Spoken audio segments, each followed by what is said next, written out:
Okay, so given everything that we've talked about before, if someone does want to hop into an e-commerce business or start an e-commerce business in 2022, going on 2023, how do you feel? What do you feel is the best way of doing that nowadays?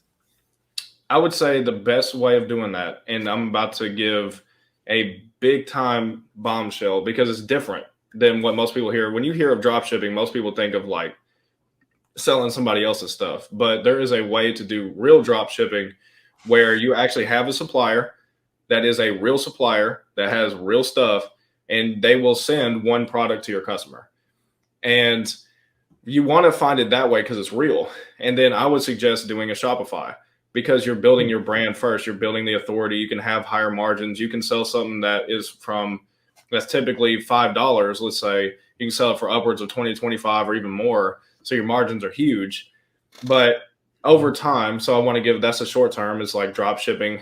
It's basically branded drop shipping is what it's called. Mhm. But long term is, let's say that your MOQ, that's just a fancy term for how many you got to order per month. That's your monthly order quantity. Is, let's say that you got to meet 200 for that product that you're selling, that you're one by one drop shipping. With that same supplier, let's say that when you drop ship it, it costs you $5, like I said earlier. Is when you do it as an MOQ and you get a bigger, larger influx, let's say that it costs you 250. So half is once you get to where you're doing 200 sales a month, you can just order it that way. And then you're able to actually pivot from being a drop shipping store to a private label brand. And it actually almost 2 to 3 times EBITDA your store. So EBITDA means how much you can sell it for. And I want everyone, when you get into e-commerce, to think long term. Don't just think of trying to make money now. Is how can you position yourself? Yes, make money now. Do the branded drop shipping. Well, branded drop shipping just means once you start expanding and you get into the space where you can start buying larger quantities because you're already making the sales.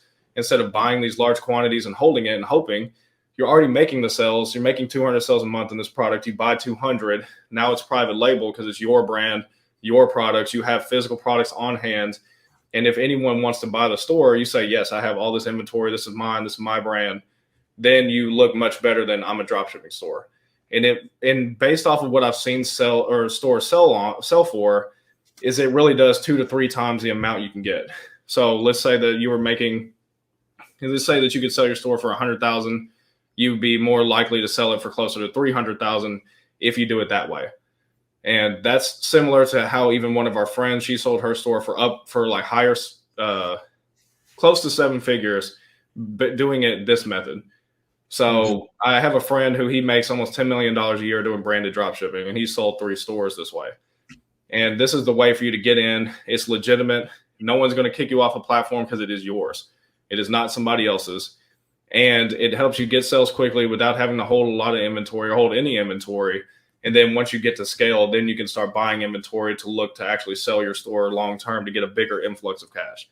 And it's duplicatable. Nice. I really like the concept of building your own platform and having that in your foresight, because I'm just kind of comparing it to the I guess the e-commerce business I did all those years ago, and it is traditional. I held inventory. When someone bought something, obviously I had access to the email account, and Yep. I could run sales, which they would take advantage of. They were my customer, but these platforms like Amazon or I'm not sure about Facebook. You can correct me if I'm wrong, but just these platforms, oftentimes is their customer.